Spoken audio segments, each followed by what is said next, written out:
اعوذ باللہ السمیع العلیم من الشیطان الرجیم بسم اللہ الرحمن الرحیم۔ آج چند دوستوں میں باتیں ہو رہی تھیں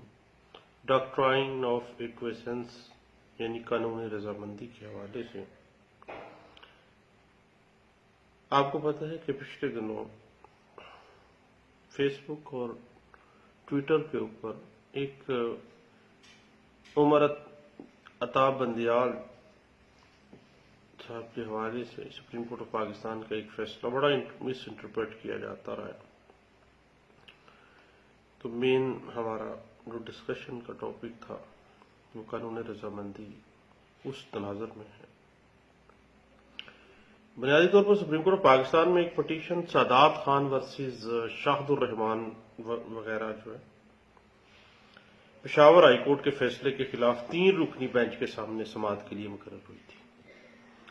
اور دوران سماعت جسٹس عمر عطا بندیال نے ریمارکس دیے تھے کہ اگر وراثت کے کیس کے اندر ماں اپنی زندگی میں اپنے حق کو چیلنج نہیں کرتی تو بعد میں اولاد اپنی ماں کے حق کو لینے کے لیے عدالت کا دروازہ نہیں کھٹکھٹا سکتی۔ اب یہ ایک ایسا معاملہ تھا جس کو مس انٹرپریٹ کیا گیا تھا، کیونکہ کیس کے حقائق سے ہٹ کے لوگوں کو گمراہ کرنے کی کوشش کی جا رہی تھی۔ اصل معاملہ یہ ہے کہ جب کسی بھی غیر منقولہ جائیداد کو اگر باپ اپنی زندگی میں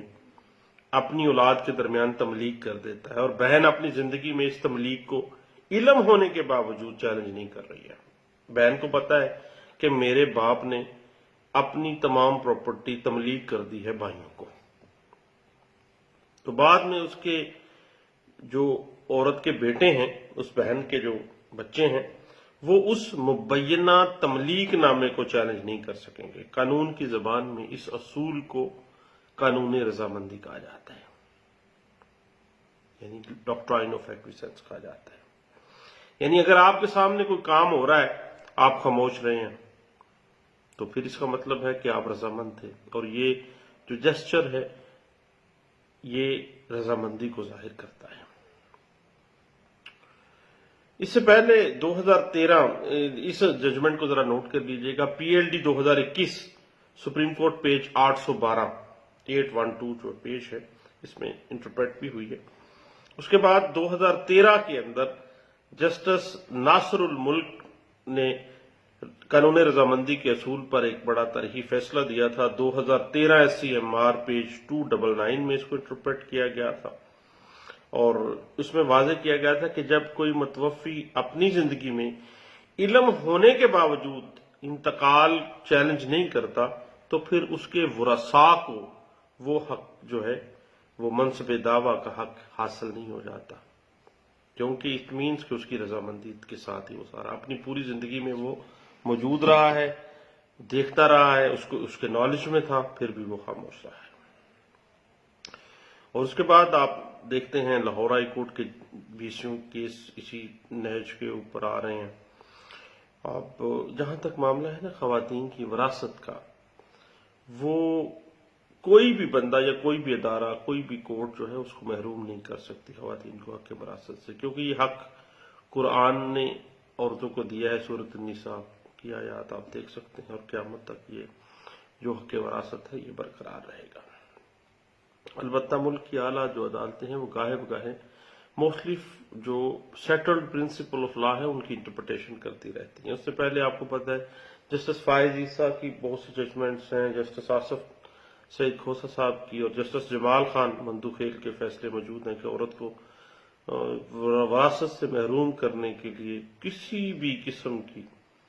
کوئی بھی ٹرانزیکشن جو ہے وہ ہمیشہ غیر قانونی ہے، چاہے اس کو 1000 سال ہی کیوں نہ گزر گیا ہو، وہ غیر قانونی رہے گی، اور عدالتوں کو قطعی صورت یہ حق نہیں ہے کہ وہ اس کے حق وراثت میں مداخلت کر کے جو ہے وہ کوئی معاملہ کرے۔ اور عورت کا جو حق وراثت ہے وہ فائق ہے، وہ ہمیشہ موجود ہے، اور کوئی بھی قانون، کوئی بھی ادارہ اس کو جو ہے اس کے حق کو پیچھے نہیں جا سکتا، بلکہ اس کو اس کا جائز حق جو ہے وہ دلوانا جو ہے وہ اس عدالت کی ذمہ داری میں شامل ہے۔ اب صحیح بات اس طرح سے ہے کہ کبھی بھی کوئی آپ کے نالج میں ایک معاملہ ہے اور آپ خاموش ہیں، اٹ مینس کہ آپ رضامند ہیں، وہ جس طرح سے کسی زمانے میں کہا جاتا تھا نا کہ یہ کڑی شادی کے بارے میں پوچھے اور وہ خاموشی کرے، خاموش رہے، تو وہ خاموشی جو ہے وہ رضامندی ہوتی ہے، رضامندی کا جسچر ہوتا ہے۔ تو صحیح بات اس طرح سے ہے کہ cause to be initiated within reasonable time and unreasonable delay would amount to acquiescence. جب آپ کے نالج میں ہے یہ کام ہو رہا ہے اور آپ بالکل ڈیلے پہ کرتے جا رہے ہیں، تو ایک مین آپ کی رضامندی ہے۔ لا آلویز ہیلپس ویجیلنٹ ناٹ انٹولنٹ، کو پتہ ہی ہے۔ اس حوالے سے 2008 MLD پیج 993 جو ہے وہ بڑے ہمیں گائیڈ لائنس دیتی ہے، اور 2013 CMR پیج 299 جو ہے جسٹس ناصر الملک کی لینڈ مارک ججمنٹ ہے، اور ابھی عمر طاہر بندیال صاحب والی جو ججمنٹ ہے PLD 2021 سپریم کورٹ پیج 812 جو ہے یہ ہمیں کچھ گائیڈ لائنس دے دیتی ہے۔ اب صاحب بات اس طرح سے ہے کہ فرض کر لیتے ہیں کہ ایک مدعی نے اپنے گرینڈ فادر سے جو ہے انہیریٹنس طلب کی ہے، کلیم کی ہے، اور گرینڈ فادر اور فادر جو ہے پلینٹف کا وہ اپنی زندگی کے اندر جو ہے انہوں نے اس رائٹ کو، کسی قسم کے رائٹ کو جو ہے وہ ایسرٹ نہیں کیا ہے، کسی قسم کا اس کا جو حق اس نے طلب کیا ہے اس کو انہوں نے نگیٹ نہیں کیا ہے۔ اب بعد میں ان کی جو ورثاء ہیں ان کے مرنے کے بعد وہ قطعی صورت ان کو بھی حق حاصل نہیں ہے کہ وہ اس معاملے میں مداخلت کریں، کیونکہ جب تک وہ زندہ رہے ہیں ان کا جب حق کوئی مدعی نے کلیم کیا تھا تو وہ خاموشی کے ساتھ انہوں نے دیکھا ہے، خاموشی کے ساتھ اس کے حق کو تسلیم کیا ہے۔ اب ان کے مرنے کے بعد ان کے دیگر ورثاء جو ہیں وہ اگر اس معاملے میں آتے ہیں تو بھائی اس طرح کا جو رائٹ ہے وہ گویا قانون رضامندی کی نظر ہو چکا ہوتا ہے۔ اس حوالے سے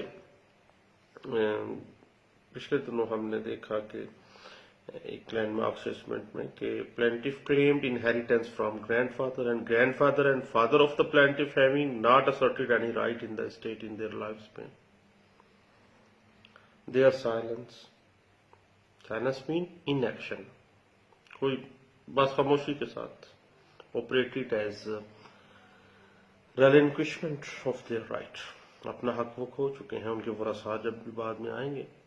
تو پھر وہ ان کو حق تو نہیں ہے، کیونکہ وہ اپنی زندگی میں وہ حق جو ہے وہ کھو چکے تھے، وہ خاموشی اختیار انہوں نے کی تھی اس کے کلیم کے اوپر۔ اس حوالے سے 2005 ILR پیج 2170 اور 2002 CMR پیج 1330، 2004 CLC پیج 515 جو ہے اس بات کو انٹرپریٹ کرتی ہے۔ بعض اوقات اس طرح سے ہوتا ہے کہ آپ کے نالج میں ایک معاملہ آ جاتا ہے، آپ ڈیلے کرتے جاتے ہیں حتیٰ کہ وہ ڈیلے جو ہے وہ رضامندی کا پہلو اختیار کر جاتا ہے۔ آپ کاز آف ایکشن کے 7-8 سال کے بعد آپ یعنی جب کاز آف ایکشن ختم ہو گئی پھر آ گئے ہیں عدالت میں، تو پھر اس طرح کا جو کنڈکٹ ہے نا انڈولینسی والا، یہ ایکویسنس کو کریٹ کر دے گا کہ آپ واقعی رضامند تھے، آپ کے سامنے سارا کچھ ہو رہا تھا، آپ خاموش تھے۔ اس حوالے سے 1998 MLD پیج 1818 ہے، یعنی 1818، اور اس حوالے سے PLD 2014 سپریم کورٹ پیج 167 بڑی لینڈ مارک ججمنٹ ہے، اور 2012 CLC پیج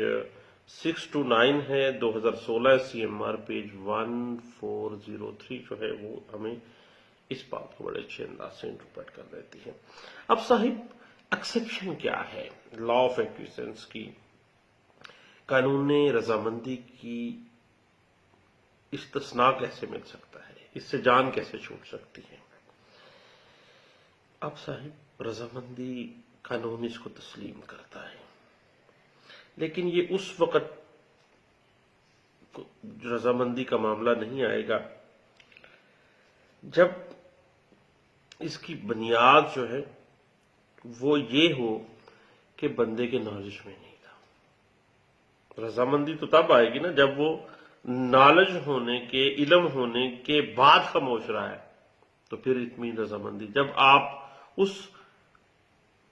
علم کو اس بے علمی میں تبدیل کر دیتے ہیں، یا unawareness of one's right and entitlement میں لے جاتے ہیں کہ بندے کے نالج میں نہیں تھا، بندے کو پتہ ہی نہیں تھا کہ یہ میرا رائٹ ہے، میرا انٹائٹلمنٹ ہے، یا وہ بالکل، یعنی ایک چیز تو ہے ignorance of law is not an excuse, لیکن جو ایکویسنس ہے ڈاکٹرائن کے طور پہ قانون رضامندی، اس کی ایکسیپشن ایک ہی ہے کہ اگنورینس اور unawareness of one's own right and entitlement, کہ اس کو پتہ ہی نہیں تھا کہ اس کا حق ہے، یا وہ بالکل خاموشی اس کے بنیادی طور پہ اس کے نالج میں ہی نہیں تھی، نالج میں تھا ہی نہیں، اور اس وجہ سے وہ خاموش رہا. یعنی اس کے نالج میں ہوتا تو وہ ان ایکشن میں کبھی بھی نہ ہوتا، وہ بلکہ ان ایکشن ہوتا، وہ باقاعدہ وہ خاموشی سے بیٹھتا نہ ہاتھ پہ ہاتھ رکھ کے، بلکہ وہ فوری طور پر کوئی نہ کوئی ایکشن لیتا، کو چیلنج کرتا. اس حوالے سے ایک لینڈ مارک ججمنٹ ہے 1993 SCMR پیج 893، اس کو جو ہے نا بڑے اچھے انداز سے انٹرپریٹ کر دیتی ہے. اور صاحب اس طرح سے ہے کہ جب ایک بندہ فوت ہو جاتا ہے نا، اور اپنی زندگی میں اس کو نالج ہوتا ہے کسی میوٹیشن کا، کسی دھوکے کا، کسی فراڈ کا، تو وہ خاموش رہتا ہے. تو پھر قانون یہی ازیوم کر لیتا ہے کہ یہ رضامند تھا، اور پھر ورثاء کو بھی کاز آف ایکشن جو ہے اس دعوے کا حاصل نہیں ہوتا بعد میں اس کو چیلنج کرنے کا. البتہ اس کی ایکسیپشن میں نے آپ کو بتایا اگنورینس سے، کہ چونکہ اس کے نالج میں ہی نہیں تھا، اس کو ہمارے جو متوفی تھا، جو وہ پہلے جد امجد تھا، اس کو پتہ ہی نہیں تھا کہ جی یہ اس طرح سے معاملہ ہوا. اس کو ان اویئر تھا اپنے رائٹ کے حوالے سے، اپنی انٹائٹلمنٹ کے حوالے سے ٹوٹلی ان اویئر تھا. اب صاحب اس حوالے سے لینڈ مارک ججمنٹس جو میں نے ریفر کی ہیں 2008 MLD پیج 993 ہے، PLD 2014 supreme court page 167، 2012 CLC page 629، 2016 SCMR page 1403، اور 2013 SCMR پیج 299، اور PLD 2021 supreme court page 812، 2005 YLR page 2170، 2002 SCMR page 1330، 2004 CLC page 515، اور 1998 MLD پیج 1818، اور 1993 SCMR پیج 893 جو ہے یہ قانون رضامندی اور اس کی ایکسیپشنز کے حوالے سے جو بڑے مائنیوٹ سے ایشوز ہیں ان کو ڈسکس کرتی ہے. تو دوستو دعاؤں میں یاد رکھیے گا، مختلف قانونی جو آسپیکٹس ہیں مختلف کیسز کے، اس پہ ہم ڈسکشن گپ شپ لگاتے رہیں گے. دعاؤں میں یاد رکھیے گا. Thank you. اللہ حافظ. السلام علیکم.